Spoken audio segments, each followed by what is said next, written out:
Welcome to PoodlePaw. So you ready, everybody? This is a Chevy Cruze, the rear shocks. I'll show you how easy it is. Save yourself a couple $100. Shocks are about $100 for two of them.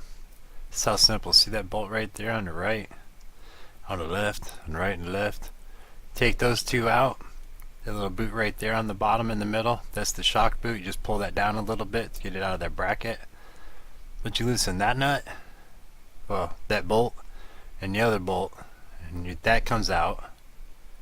That top piece will like lean back. Then you come down here on the bottom and you can see where the shock comes down.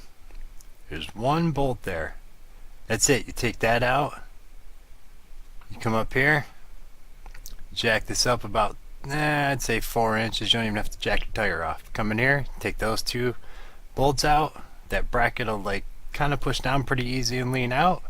Fall right out the bottom. There it is. We're a little bit closer now. Take that bolt out. Put the new ones back in the same way it come out.